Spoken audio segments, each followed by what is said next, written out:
Hello, everyone, and welcome to today's webinar, CRM A to Z, from selection and implementation to user adoption and return on investment. My name is Andy Cluck, and I'm on the marketing team here at Ledgeview Partners, a Microsoft Dynamics Gold partner and a Salesforce Silver consulting partner. For those of you who may be unfamiliar with us, Ledgeview Partners helps businesses transform their approach to sales, marketing, and customer service by aligning those teams to focus on improving the customer's overall experience, but also providing management with metrics through technology to evaluate success. For today's webinar, we're going to take you on a customer relationship management journey with best practices and tips to help you all the way from A to Z. Before I turn things over to our presenter today, though, I just have a couple housekeeping items to cover. First off, today's webinar is being recorded, and that's going to be available on demand after the live session. You get an email shortly following the webinar today, and that's going to have a link to access the presentation on demand. I do encourage you to share that with your team and network. To ensure the best audio quality, we have everyone on listen-only mode, but if you do have a question, you'll see on the question pane the GoToWebinar control panel, you can submit those there. We do have a ton to cover today, so we'll follow up after the webinar with any questions you submit. Okay, I've eaten up enough time. It's time to introduce our presenter today, Jalinda. Jalinda Prekop has been working with CRM platforms, including Dynamics and Salesforce, for over 12 years. She loves to get companies thinking out of the box about their customer relationships, and I know she's excited to talk to you all today. So, Jalinda, it's all yours. Great. Thank you, Andy. So I'm going to age myself a little bit and say that it's been 15 years since I've been helping companies evaluate CRM solutions. So I've used that history and that insight for the basis of the presentation I put together today. Before talking about what CRM is and how to go about selecting and implementing a solution, I want to start by reviewing why people have had bad experiences and failed CRM projects. And then from there, we'll move forward into offering some ideas to help ensure a successful experience. My contact information is on this slide, and I'll have it again at the end of the session should you want to reach out to me directly. All right, let's get started. So we've all either personally experienced or probably heard about bad experiences with CRM projects. Here are some of the common complaints that I've heard. Sales won't use it anyways. We spent all this money giving sales a tool, and what did we get? They say these things are easy. I don't think so. We gave sales everything they asked for, and now it's too complicated. What good is it if we can't get the analytics that we need?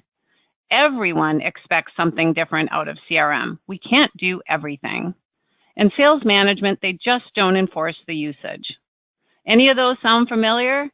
Even if you aren't currently using a CRM system, it's good to understand the potential challenges, and they could be reasons why you've not made the decision to deploy a CRM solution yet. And if you're currently struggling with some of these very issues, maybe today's presentation will offer some ideas to get you back on track. CRM tools today are very robust, and many of them offer very similar features. I would argue that the tools are not the reason CRM projects fail. There are some very common reasons, and understanding these can help you identify possible stumbling blocks for your own organization prior to launching into a CRM project. A couple I would call out, however, are things like lack of executive sponsorship or not keeping things simple, and no ongoing enforcement and in training to support those end users. Let's turn this around, though, into a positive approach. My goal for today's presentation is to address three key factors to success: plan, prepare, and perform. Taking the reasons for CRM project failure, we can flip them around to become the basis of a plan for success. Many of these points involve communication and support across the organization, and getting agreement on what the goals are. CRM is way more than most people think. Consider all of the internal and external relationships you have: customers, prospects, vendors, suppliers, partners, the list goes on. And all the internally, how many different departments touch each of these various channels. CRM enables you to track relationships that multiple people within your company communicate with. That probably means everyone having these contacts in their own Outlook today with no sharing of information. I'm going to challenge you to start thinking out of the box. CRM is so much more. A common goal of CRM is to better align sales, marketing, and customer service to create a more meaningful and profitable relationship with your customers, while also driving more business from your new customers. Consistent and targeted marketing drives value in the sales process. And having a 360-degree view of a customer enables the end user to be more strategic in their discussions. CRM tools can automate and assist in time-consuming tasks like researching key data, visualizing competitive insights, and sharing purchase history. Customers today do a lot of web research about your company and products before they reach out to a sales representative. By establishing a web presence of your own, your company can influence the buyer's journey earlier on. Personalizing interactions with your customers through tailored messages, for example, keeping your finger on the pulse of your conversion rates, win rates, and pipeline value with analytics tools can give you a holistic view while also providing the depth of insight to discover trends. Enable customer service to quickly see a full view of the customer, past and current open service tickets, past sales history, and all communications across all departments will enable them to better service the customer. So as you can see, CRM offers a lot of possibilities. Who is impacted by CRM? Internally, it could be all the departments that we talked about and other departments that impact the customer experience. A single source of information for all these key departments will help improve your customer's experience. And remember, it's not just the customer you're servicing. Look at all the other types of relationships you have external to your company. The impact of those relationships to your business may be just as important as your customer relationships. And it's becoming easier to extend CRM access to provide external resources with insight into key information. You may want to provide a customer or vendor portal to share invoice history, service cases, or maybe pipeline information. A web portal is basically a secure website where your customers, partners, vendors can access key information that comes directly from CRM. By connecting CRM to your financial or ERP system, you provide a broader view of the customer lifecycle to sales and customer service. That insight can help them quickly address a customer's questions or for sales to better position other products and services. You'll need to identify your own reasons for why you need CRM, and those reasons should have tangible value associated with them. Today, many sales teams still have little access to information to aid their sales process. CRM will put data at their fingertips, anytime, anywhere, making them more efficient. Accounting or financial systems actually have lots of useful information for sales and customer service. By sharing some of this information with these teams to see information such as purchasing history, they are better prepared to upsell or cross-sell and have more meaningful discussions. CRM also provides marketing with data helpful in developing targeted marketing messages. Defined business processes help the sales team be consistent and also make it easier for training new members of the sales team. And those new sales reps will appreciate having account history available to them for any new accounts turned over to them to manage. Sales managers and executives appreciate the ability to monitor trends and track pipeline to make better business decisions. What gets measured gets done. Know what it is you want to measure and why you want to measure it. What are your reasons for CRM? What are the costs to your business of doing nothing? If you can articulate this, then you can start building a business case for a potential return on investment.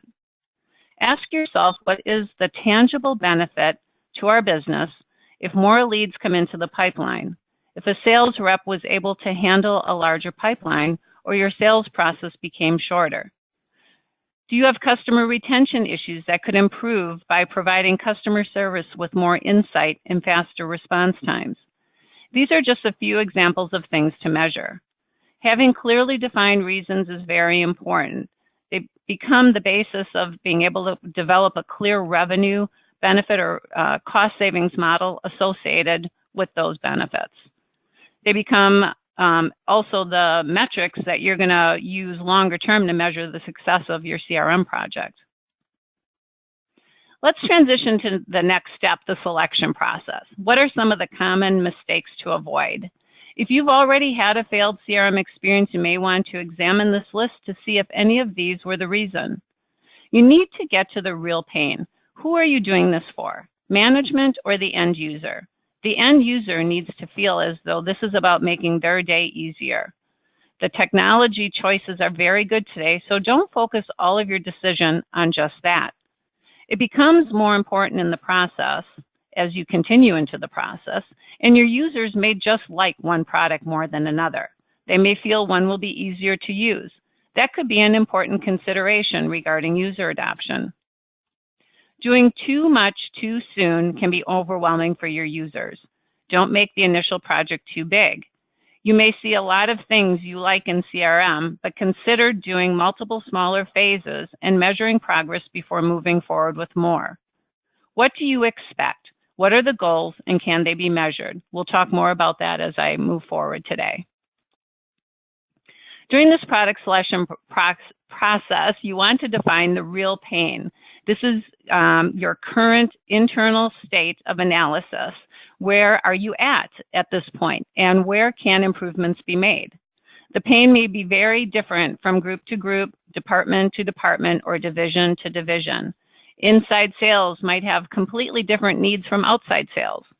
Customer service needs to see the customer information differently to quickly address customer questions.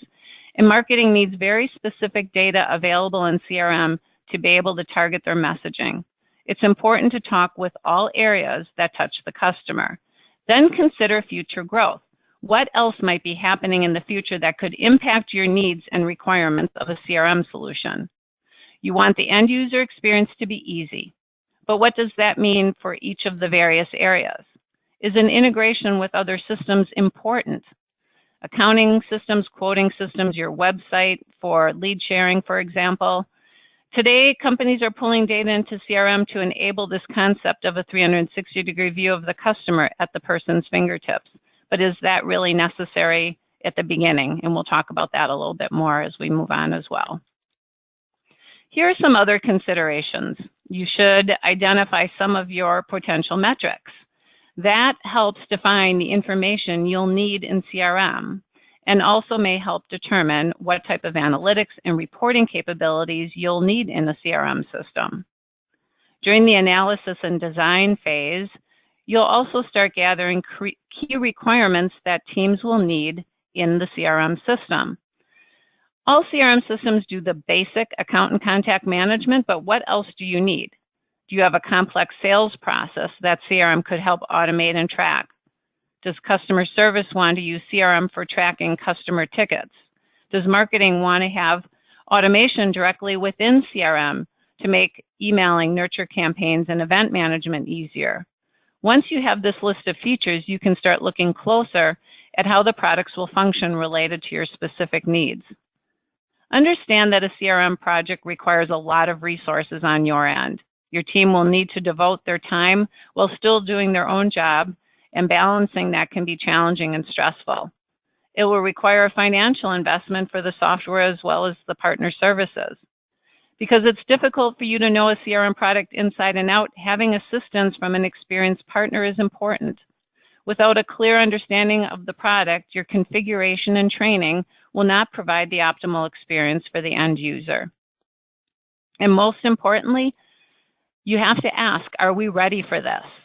Do you have the support from the top? Does the team have the time to devote?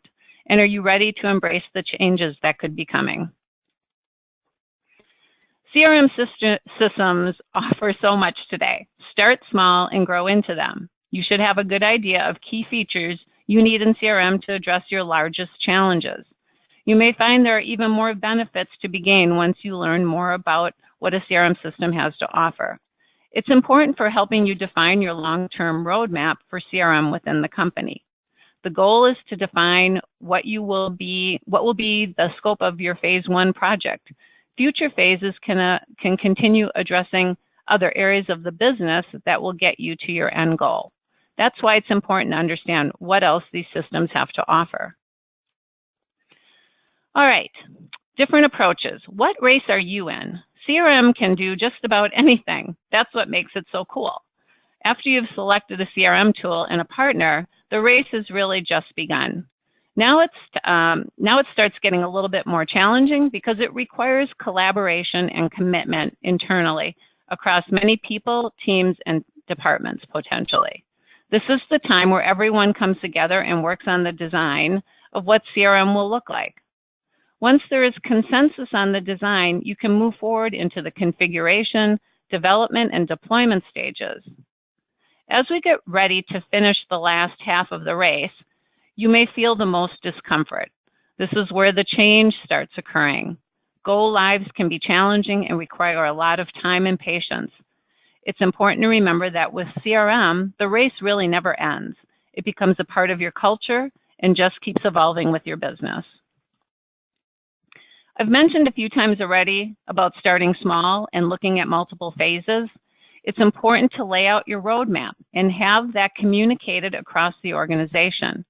Having a clearly defined phase 1 will help prevent scope creep.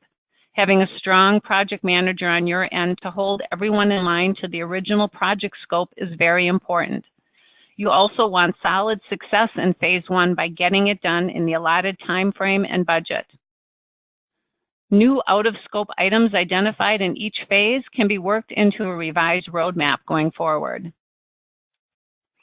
The first step in each phase will include a design stage. At this point, you need to stay focused on the scope of the phase and the roadmap, but during design, keep future phases in mind to provide flexibility. Design with the end user in mind and keep things simple. We've seen companies put 100 fields on a form expecting the end user to fill in the information. It will never happen. What information is really needed, and how can the form be designed to help the end user have an easy-to-use experience? For CRM to offer some value from day one probably means you have to import some key information. Data quality is a common problem for many companies, and spending time cleaning your data before bringing it into CRM is strongly suggested.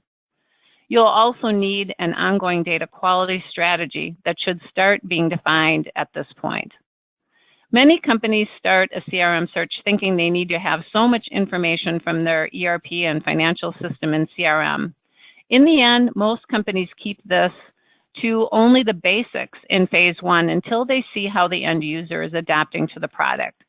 Integrations can be expensive, and until you know more about what the end user truly needs, it may not even be necessary initially.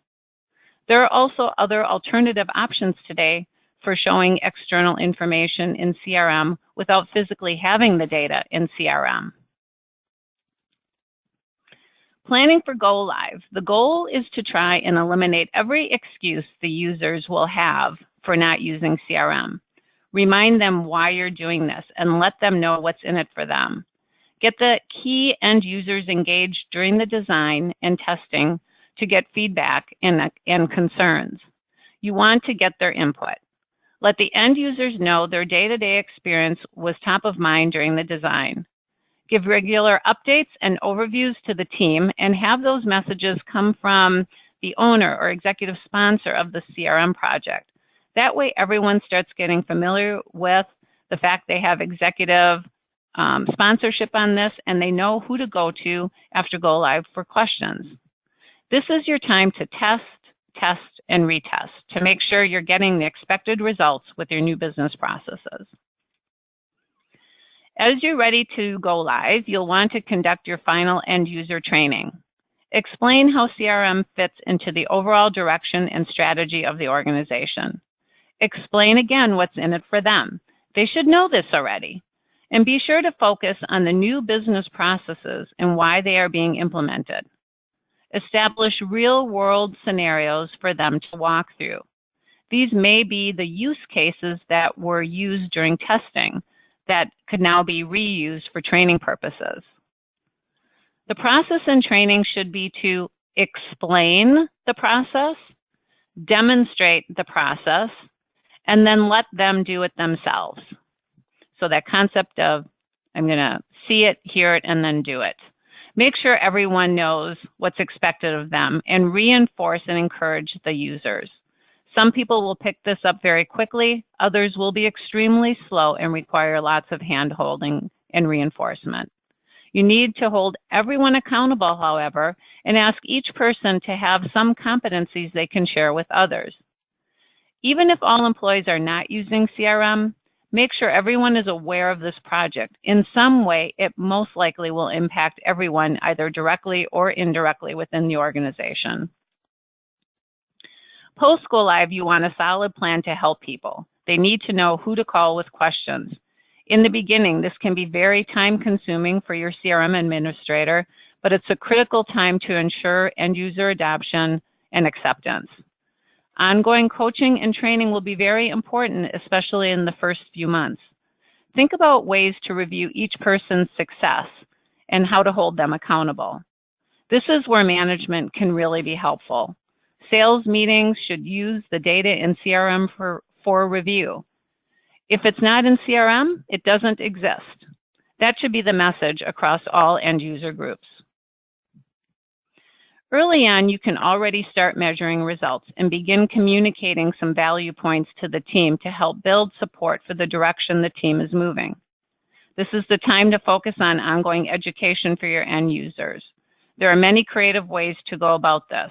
Lunch and learns are a great idea. Tips and tricks in a weekly email to end users are also well received. Find the people who are CRM cheerleaders and let them mentor slower learners or people resisting the change. It's important to have a training program for new employees. They need to get up to speed as quickly as the original end users did during your go live. Once things settle down, you need to analyze the success of phase one. Are you getting out of it what you expected? Does it require any tweaks to the processes to help the user experience? Ask yourself, what are your lessons learned? What would you do differently? Take those lessons into your future phases. If you're satisfied with phase one results, you can begin thinking about what comes next and who needs to be involved in the next phase. Then repeat the process. Sounds so easy, doesn't it? As you step back and evaluate the success of your project, you need to go back to what you originally defined as your success criteria. What was it you wanted to measure? Here are some common ones we've seen from our customers. You don't measure your success just once. You need to make sure that you're maybe looking at it every 3 months for the first year, and then maybe move to every 6 months. You'll decide internally how frequently you should really take a look at your metrics and measurements. But the CRM dashboards and analytics should really be able to help make this a much easier process for you. It's important for the end user to feel like the tool was meant for their benefit, not just for a big brother to measure them. Most likely, some of your measurements are regarding efficiency and productivity. And each end user should be able to measure the benefits to them individually as well. There are so many different goals companies have from a CRM system. Here are some success metrics from our customers. Things like increasing closing ratios, ability to help sustain year-over-year growth goals, sales being able to handle and close a larger pipeline of business are just examples of what you might be able to expect as well. And here are a couple more examples from our customers. Gaining back more hours in the day to focus on revenue-producing activities. Being able to see the true opportunities and pipeline values helps ensure deals don't fall between the cracks. So CRM is really just a software tool, but it does keep changing. The software vendors are constantly adding new capabilities that could potentially help some of your end users be even more productive. It's important that someone or a team within your company is assigned to support and oversee CRM. That includes staying up to date on new releases, then meeting periodically as a team to discuss the potential benefits of those new features. Staying educated is important to your long-term and ongoing success with CRM. Revisit your original goals and periodically take measurements to see the goals are being met. Enhance your roadmap. as your business continues to evolve. And continue to create an environment of excitement and support around CRM that shows all end users you're in this for the long haul. As I wrap up, here's just an overview of LedgeView Partners. As a CRM consulting company, we've aligned ourselves with the two market leaders, Salesforce and Microsoft Dynamics 365 CRM. Our goal is to help our customers better align the areas of their business that directly impacts their customers' experience. This generally includes the sales, marketing, customer service, and operations department. Our team of consultants are all full-time employees with years of CRM experience across many industries. We bring that expertise into every project to help our customers on best practices for project success. We pride ourselves on our 98% customer retention and work hard to provide ongoing value to our customers to ensure their long-term success with the CRM system that they select. Thank you for your time today. Remember that CRM is an ongoing journey that should have significant and positive impact to your business. Make the commitment to stay the course and reap the benefits of what a CRM tool can offer you. I hope some of these suggestions offered some insight into your own journey today. And again, my contact information is on this last slide. Please feel free to reach out to me. And if you're not already a member of our blog, there's a link here at the end. Great tips and tricks. Continuing a process of being able to stay educated is important. And that will conclude our presentation for today. Thank you.